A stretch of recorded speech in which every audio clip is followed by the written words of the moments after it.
Saudações a todos. Vamos lá então, mais uma reflexão. Buscando no livro Trigo de Luz, o Espírito Amélia Rodrigues nos fala da consciência de culpa, no capítulo 13. A consciência de culpa. Então vamos ver as experiências que baseado nas vivências de Jesus, ela vai nos trazer. A noite esplendente estava ajaezada de diamantes estelares que lucilavam ao longo em poemas de incomparável harmonia. Jesus buscava o Monte das Oliveiras para meditar, preparar-se para enfrentar a urdidura traiçoeira da habilidade farisaica. Ele conhecia a criatura humana e suas infinitas fraquezas. Ao dedicar-se à iluminação das consciências humanas, sabia que os largos milênios de ignorância não podiam ser erradicados em um momento ao impacto das emoções apressadas. O homem, quando avança no vício por largos anos, se deseja abandoná-lo, a trilha exige período quase equivalente para a desintoxicação, a liberação dele. Olha que interessante a colocação que ela nos traz. O homem, quando avança no vício por largos anos, ou seja, quando o vício se toma campo, né? Se deseja abandoná-lo, então, quando vamos abandonar um vício, a trilha exige período quase equivalente para a desintoxicação, a liberação dele. Chico Xavier já disse isso quando lhe perguntaram sobre o vício da nicotina, dos fumantes, e ele comentou que o tempo de liberar-se para poder realmente estar livre daquela tentação, daquela viciação para uma desintoxicação completa, né? Em que o espírito terá realmente ali, quando falamos espírito, é encarnado ou desencarnado, né? Totalmente libertado-se daquela dependência, é o tempo equivalente do uso da entrega ao vício. Então, olha, a trilha exige período quase equivalente. Então, enquanto você fez uso daquela viciação, enquanto você se permitiu aquele comportamento, é o tempo que você vai necessitar para realmente libertar-se totalmente dele. Desse modo, o diálogo com as criaturas astutas era-lhe penoso em razão de defrontar enfermos morais graves, disfarçados em apóstolos da saúde, criminosos de consciências ultrajadas, que se apresentavam como fiéis servidores da ordem, do bem e da justiça. Quando ainda sopravam os ventos frios do amanhecer, ele descera à cidade de Jerusalém e demandara o templo. Então, quando ainda sopravam os ventos frios do amanhecer, ele descera à cidade de Jerusalém e demandara o templo. Então, ele está próximo de Jerusalém, né? A sua fama antecedia-o em toda parte. As multidões ávidas seguiam-no ou antecipavam-no onde quer que se apresentasse. Sem dúvida, muitos corações sedentos, interessados em conhecer aquele que falava e alcançava o imo de cada coração, de cada alma, né? Quem seria aquele jovem arrebatador que falava com tanto amor, que expressava tanto amor, que emanava tanto amor? Então, era uma loucura tudo o que estava acontecendo naquelas paragens com a presença de Jesus. E é claro que isso enfurecia especialmente aos fariseus fanáticos. Então, as multidões ávidas seguiam-no ou antecipavam-no onde quer que se apresentasse. Aproximavam-se já os dias das suas grandes dores, e o fermento da intriga aumentava o volume das hostilidades contra ele. Buscavam os seus inimigos gratuitos, esses permanentes adversários do progresso, motivos para o incriminar, ajustando a inveja e as acusações vis aos hediondos programas arquitetados contra o seu amor. Então eles queriam prendê-lo, mas havia uma justiça na época, não é? Então eles precisavam ali dos argumentos para que pudesse ali efetivar a prisão, que é o que eles vinham buscando. Os homens pequenos, os pigmeus, odeiam os gigantes. Incapazes de os enfrentar, usam da artimanha e da fraude, da mentira e da pusilanimidade para atingir as metas que perseguem. O templo regurgitava. Era o orgulho da raça, e a presença do Nazareno provocava especial interesse na curiosidade geral. Após comentar o texto aberto livremente ao público, ele saiu ao átrio. Então, olha, após comentar o texto aberto, nós sabemos que ali era o Templo de Jerusalém, ele estava no templo. E toda essa região só tem o templo e só tinha o Templo de Jerusalém. Os outros eram fundados por Salomão, os outros eram todos embelezado por Herodes e assim vai. E os outros eram todos sinagogas, né? E Jesus poucas vezes falou nas sinagogas ou no templo, né? Normalmente o seu ambiente preferido era a natureza, mas aqui foi relatado que o templo regurgitava. Era o orgulho da raça e a presença do Nazareno provocava especial interesse na curiosidade geral. Após comentar o texto aberto, porque existe uma liberdade, cada orador vai falando, tem o seu tempo, né? E todos têm liberdade de tomar o uso da palavra, fazer o uso da palavra. Então, depois que ele faz o comentário, ele saiu ao átrio, que é naquele pátio à frente do templo. E ali, sob os raios dourados do astro-rei, prosseguiu entretecendo comentários sobre a lei, como se aguardasse um acontecimento grave. Quem quiser pesquisar onde está esse momento em que Jesus falou no templo, autor espiritual pôs uma nota que é em João, no capítulo 8, do versículo 1 ao 11. Então, continuando. Subitamente, o alarido interrompeu-lhe a locução, e os fariseus astuciosos, atirando uma mulher desprotegida ao chão, no círculo natural de curiosos, deram início às acusações da torpeza humana.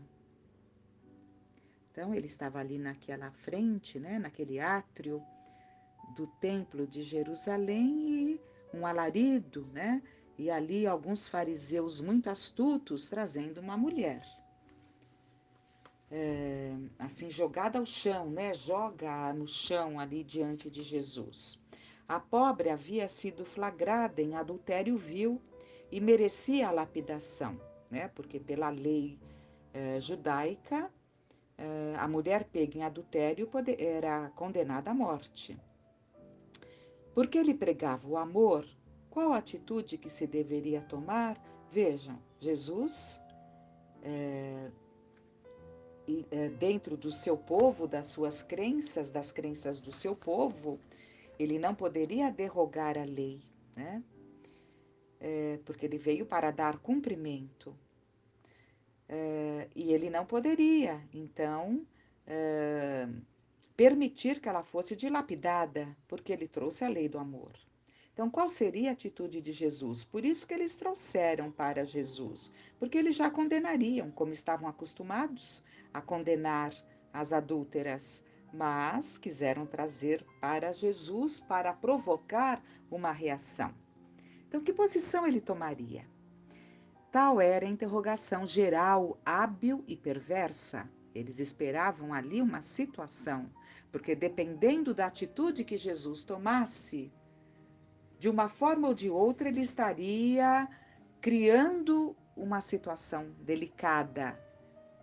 Narra João, então agora vamos pegar o texto que João narra, que o olhar misericordioso do Mestre penetrou-lhe a alma ferida e, por sua vez, propôs que ela fosse apedrejada por aqueles que estivessem isentos de pecados. Todos nós conhecemos a passagem, né? Ele fala: aquele que estiver sem pecado, atire a primeira pedra. Então ele não vai a favor, ele não cumpre a sua resposta, ele não dá a sua resposta em cumprimento à lei judaica, nem tampouco abre de uma forma muito explícita a lei do amor, que é a que ele trazia. O que ele fala? Aquele que estiver sem pecado, atire a primeira pedra. Então, ele não vai contra a lei judaica, ao mesmo tempo, ele sabia que ela não aconteceria, porque a colocação que ele faz foi fortíssima e atingiu, né, pelo peso do que ele dizia, pela verdade do que ele falou, atingiu aqueles corações daqueles homens, todos que vieram trazê-la. E no texto de João fala, né, que um a um foram se retirando, começando pelos mais velhos. Como resultado, vamos ver o que a Amélia Rodrigues nos fala. Como resultado, todos se foram, inveterados pecadores que eram, ficando a ovelha tresmalhada e o seu pastor abnegado. Porque ninguém a punira, também ele a dispensou, propondo-lhe que não retornasse ao erro essa geratriz de tantos martírios. Então está lá narrado em João, né? Depois que todos se retiram, ele fala: mulher, alguém te condenou? Ela falou: não, Senhor, ninguém me condenou. Nem eu tampouco te condeno. Vá e não peques mais. Né? E prossegue o texto. O adultério era e prossegue na condição de grave crime, passível à época de punição severa até a morte da ré por apedrejamento. Condenava-se a mulher fragilizada pelo erro, sem examinar-se a responsabilidade do cônjuge ou a culpa daquele que delinquira e a levara ao deslize. Então, e muitas vezes, numa situação assim, há outras questões também a serem analisadas, como ela coloca, a responsabilidade do parceiro, né? A culpa daquele que a levou, né? Se for o caso, que a levou a agir daquela forma, num processo de conquista, muitas vezes hábil, sedutora, insistente. Então, há toda uma série de questões, né, a serem analisadas, e é justamente esta a proposta de Jesus. A pobre criatura, a partir daquele instante, deu rumo à existência, após ouvir o Mestre generoso no silêncio daquele dia, quando as sombras da noite se abateram sobre a terra. O parceiro infeliz, porém, não foi levado à praça do julgamento, da condenação, aquele revel que a derrubara no abismo. Então, aquele que a levou a, a se entregar àquela situação não foi levado à praça pública, né? Então, vamos lá. Os conceitos arbitrários de justiça humana eximiram-no da humilhação e, pervertido, ele prosseguiu nos hábitos infelizes de torpes conquistas.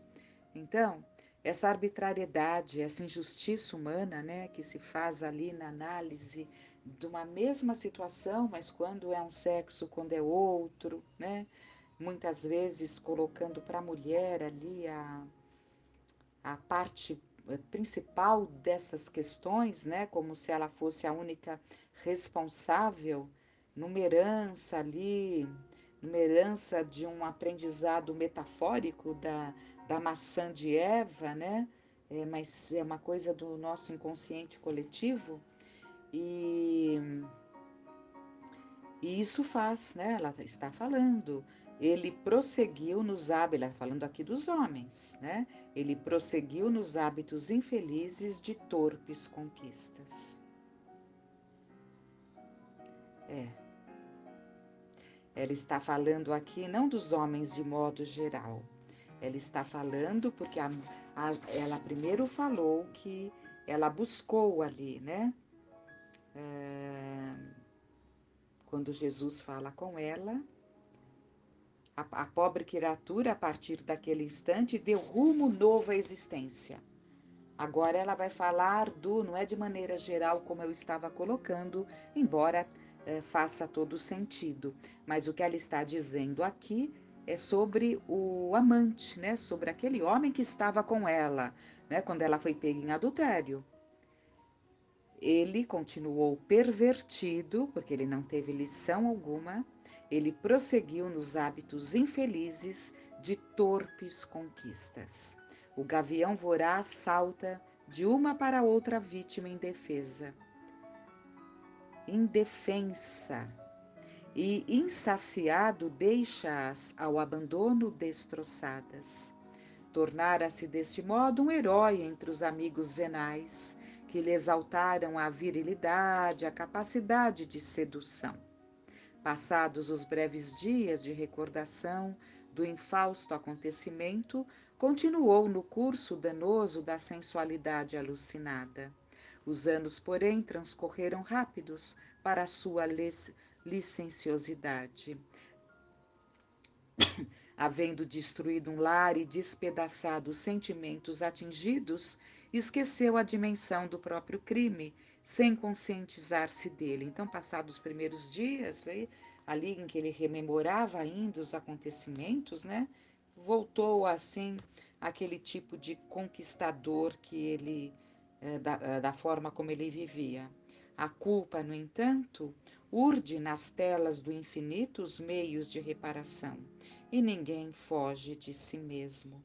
10 anos transcorridos da cena dolorosa na praça do templo, o antigo sedutor encontrava-se vencido por dermatoses sifilíticas que o retiraram do livro dos vivos, sendo por fim expulso da cidade sob suspeição de lepra. Era sífilis, mas entenderam como lepra. Na época, tudo que essas doenças de pele eram consideradas como lepra, que causava profundo terror, né?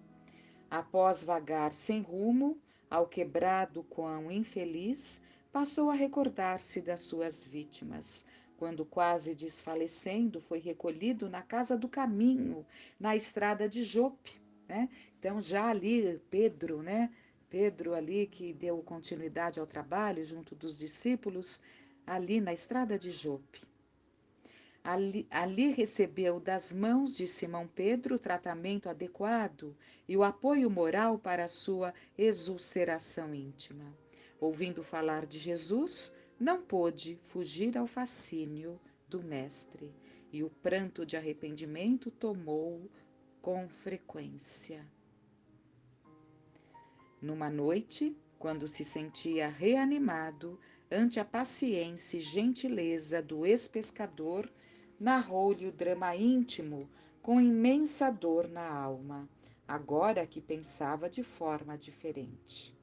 Pedro recordou-se da cena imorredoura e comoveu-se também. A saudade de Jesus volveu-lhe aos sentimentos e, após escutar a confissão do culpado desconhecido, buscou diminuir-lhe o peso do fardo moral, falando-lhe do futuro e das possibilidades de redenção. Referiu-se à sua negação. Ele que amava o amigo e, não obstante, ali estava em reabilitação. Né? Então, sentimentos de culpa. Hoje, o sedutor, reavaliando tudo que viveu. Pedro, para ajudá-lo, mostrou também que carregava ali a dor de ter falhado com Jesus, mas que trabalhava para se reabilitar-se diante daquele sentimento de culpa, pedindo para ser admitido como servidor arrependido. O antigo conquistador que deixara pegadas de sombra pelo caminho recomeçou a redenção, atendendo aos filhos do Calvário no santuário da fraternidade erguido em nome do crucificado sem culpa, que diante da mulher adúltera prescrevera o perdão, por considerar que os seus acusadores eram, por sua vez, todos eles também culpados. Então, vamos até novamente. Ele recomeçou a redenção, atendendo aos filhos do Calvário, né? Então, ele ouviu ali a Pedro, aos outros, no santuário da fraternidade, erguido em nome do crucificado sem culpa, que diante da mulher adúltera prescrever o perdão, por considerar que os seus acusadores eram, por sua vez, todos eles também culpados. Atire a primeira pedra aquele que estiver sem pecado. Essa foi a grande lição, o grande aprendizado que Jesus, que deve ser o nosso inspirador, porque o temos por modelo e guia da humanidade, como foi respondido a Kardec pelos espíritos superiores que compõem a equipe do Consolador Prometido.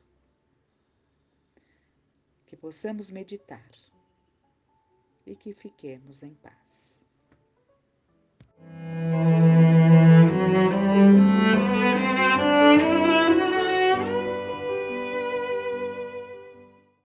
Olá pessoal, tudo bem? Nós vamos dar uma pausa no nosso livro A Imensidão dos Sentidos para aprofundar um pouco sobre o assunto dos centros vitais, os centros de força. Usamos um capítulo As Radiações e Suas Bases, do livro 20 Lições sobre Mediunidade, semana passada, e vamos usar agora algumas partes do livro Segurança Mediúnica, do espírito Miramês, ditado ao médium João Nunes Maia. Aqui eu vou trazer o prefácio. A caridade tomou uma afeição diferente, principalmente no Brasil, graças ao espiritismo, que usa os canais da mediunidade para expressar o amor em várias modalidades. Com a doutrina dos espíritos, muitas coisas mudaram de rumo, despertando as claridades que se encontravam encobertas. A letra deixou de ser letra para ser luz, e a luz inspirou muitas criaturas para a disseminação do bem imortal. Quanto tempo se passou de Jesus a Kardec, enquanto o Evangelho era escondido cada vez mais pela ignorância?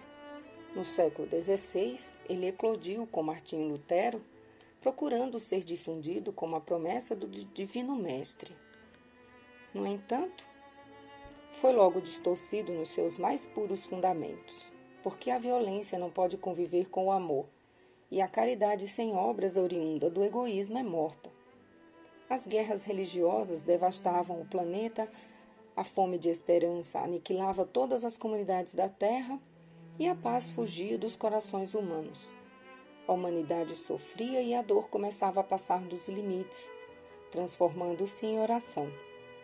Como no mundo a situação era de desespero, a terra agonizava pela brutalidade. Era necessário usar a lei dos semelhantes que curam os semelhantes. E foi aí que o remédio veio pelos processos da Revolução Francesa. Vejamos como a mediunidade ocupa lugares variados. O filósofo Immanuel Kant serviu de instrumento mediúnico, prevendo o nascimento do Consolador prometido pelo Cristo, quando afirmou, lembrando-se da figura histórica de Simeão no Evangelho: Agora, Senhor, despede-te em paz do teu servo, segundo a tua palavra, porque os meus olhos já viram a salvação.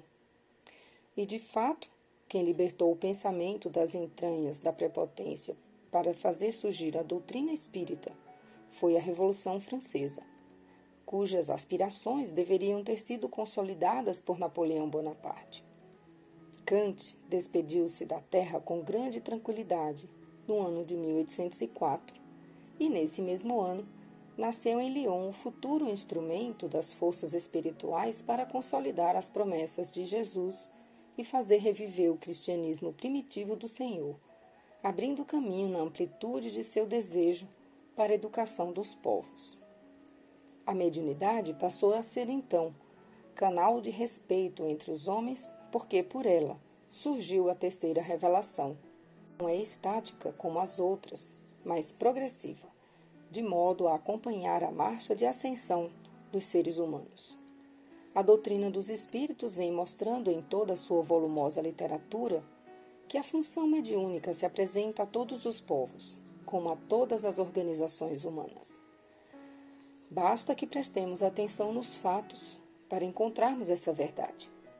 O Espiritismo está empenhado em abrir escolas para a educação dessa faculdade inerente aos homens, de modo que ela seja dominada pelo amor e guiada pela caridade, porque dentro dessa atmosfera santificante sempre falará o Cristo como pastor de todo o rebanho da terra.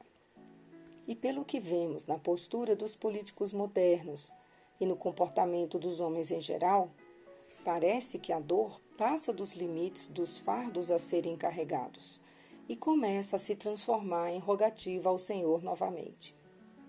E se acontecer o que estamos prevendo e que não desejamos que aconteça, a Revolução Francesa e as grandes guerras não terão passado de simples avisos do que poderá advir pela imprudência dos povos. Os demônios da devastação foram criados pelas mentes brutalizadas dos homens, por lhes falar o Cristo no coração, lhes faltar o Cristo no coração. Mesmo assim, pedimos a Deus para abençoar a humanidade e não deixar acontecer o máximo merecido.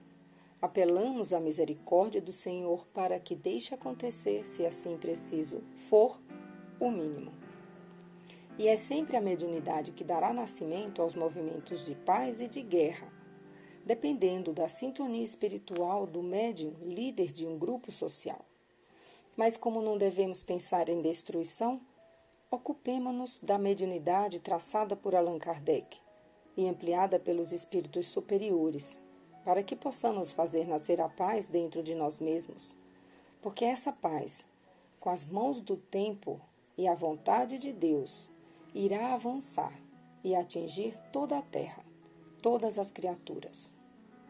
Graças à doutrina espírita na terra, principalmente no Brasil, será aliviado o apocalipse do fim dos tempos, pois ela é como um anjo de paz, com a força de Deus e sob o comando do Cristo. Rogamos a Deus que depois dessa festa de fogo, os homens saiam livres da agressão kármica e os seus corações batam sob o ritmo do universo, onde o amor é a tônica da vida. Estamos trabalhando e somos uma legião para que a mediunidade exerça uma posição de luz e desperte os seres humanos para o verdadeiro objetivo da vida, para que não se esqueçam de, passo a passo, se transformarem pela boa vontade para o empenho no Evangelho, porque o homem evangelizado constitui a promessa do reino de Deus, do paraíso perdido por esquecimento do amor. Este livro, Segurança Mediúnica, vem dar-nos alguns toques de como proceder diante das faculdades afloradas. Eis que estão sendo tocados os últimos clarins da espiritualidade. Convém atendê-los, para que não aconteçam conosco coisas piores. Oremos juntos, meus irmãos, agradecendo a Deus por tantas bênçãos vindas no meio de tantas aflições. Usai vossos talentos, multiplicando as obras de beneficência, e não enterreis os valores que Deus depositou em vossas mãos. Abençoai o tempo e aproveitai as horas, tirando as nuvens das incompreensões que possam empanar o sol da caridade, para que ele vos guie e vos salve das imprudências tramadas pelo orgulho e pelo egoísmo. Saudemos este esforço desse irmão em Cristo neste trabalho e que ele possa despertar alguém para a realidade. E que esse alguém veja o Mestre à sua frente, chamando-o nestes termos: segue-me, eu sou o caminho. Bezerra. Belo Horizonte, 23 de novembro de 1983. Uma página recebida pelo médium João Nunes Maia. Muito atual, né?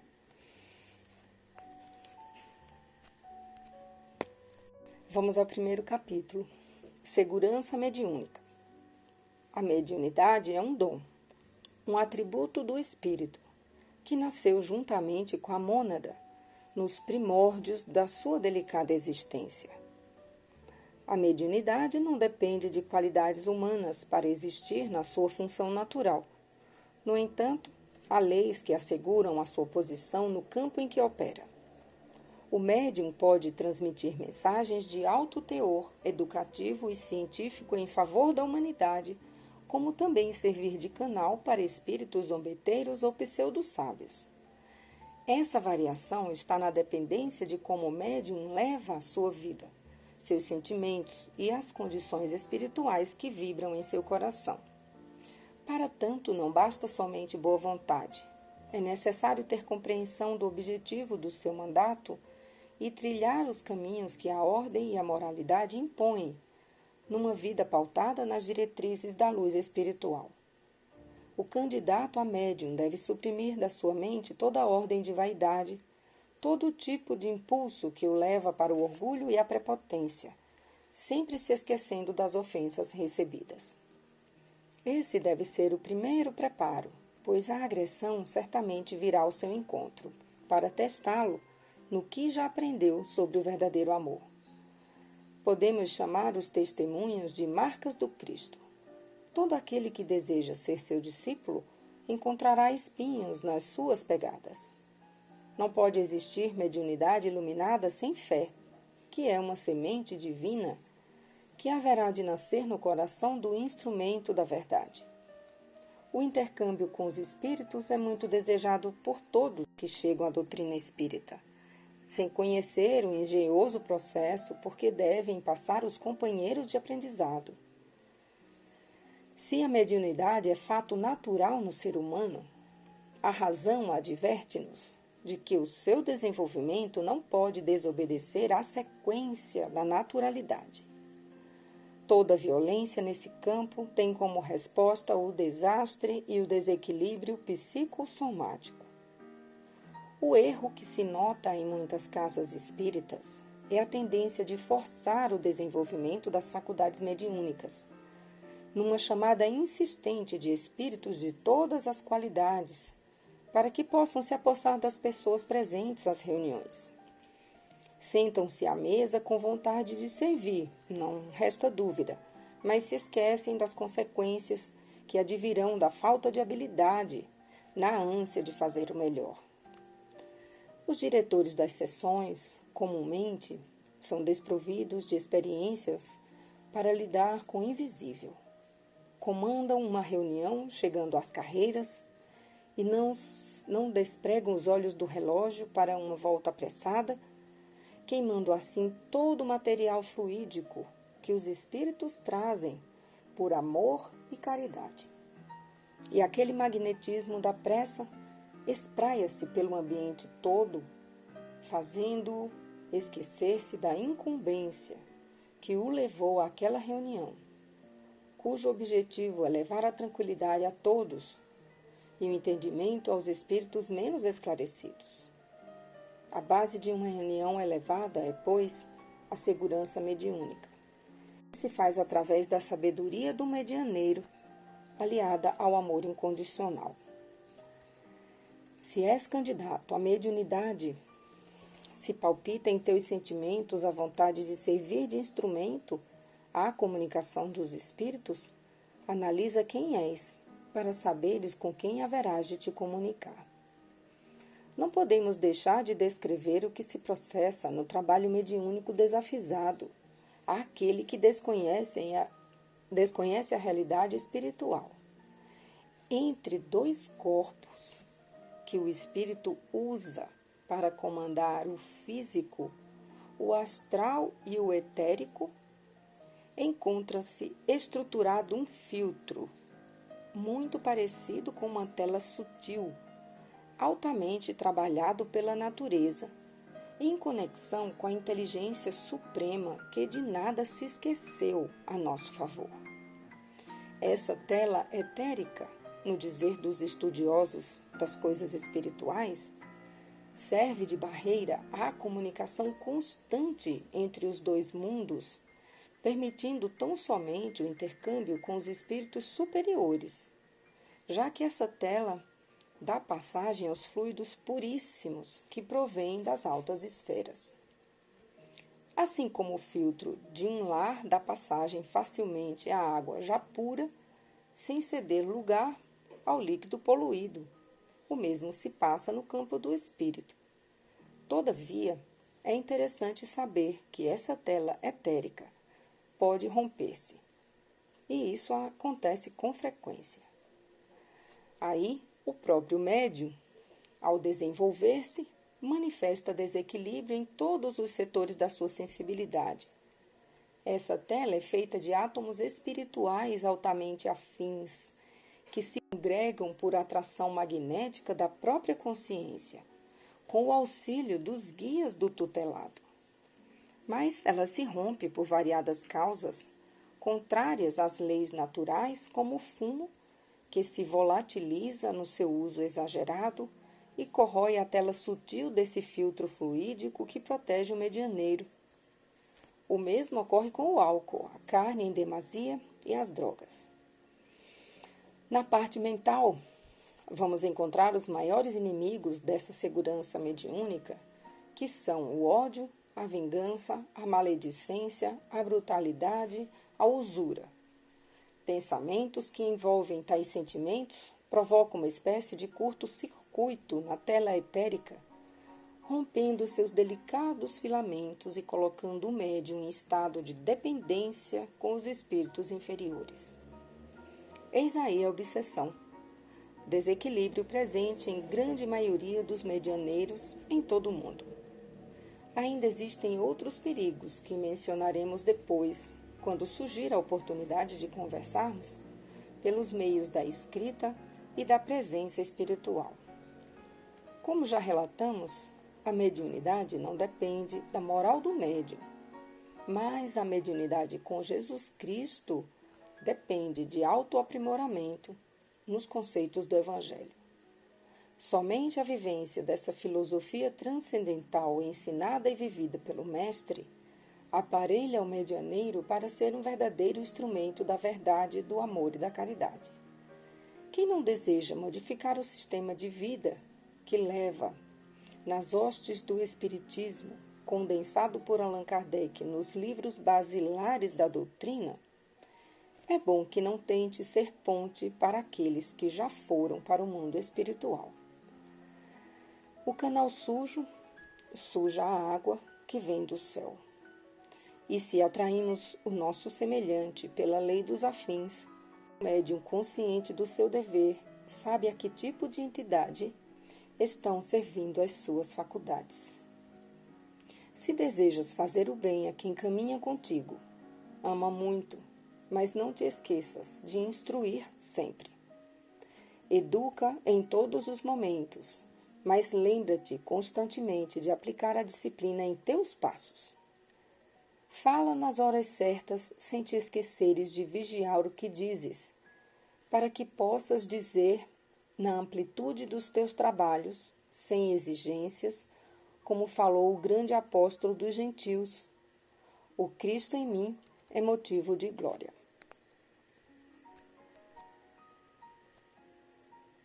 Vou completar essa reflexão de hoje com uma prece da coletânea das preces espíritas do capítulo 28, no item Preces para si mesmo, aos anjos guardiães e aos espíritos protetores.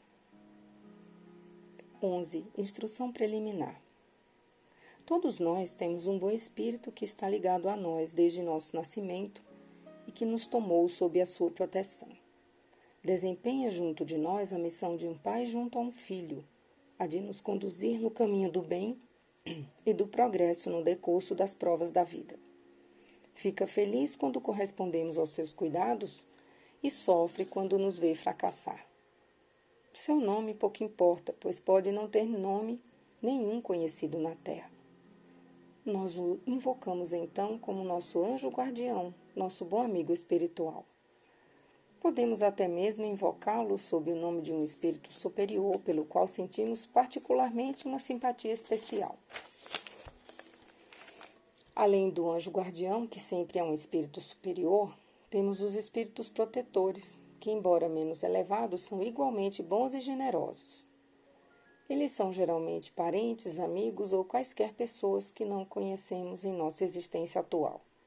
Eles nos ajudam pelos seus conselhos e muitas vezes intervindo nos atos de nossa vida.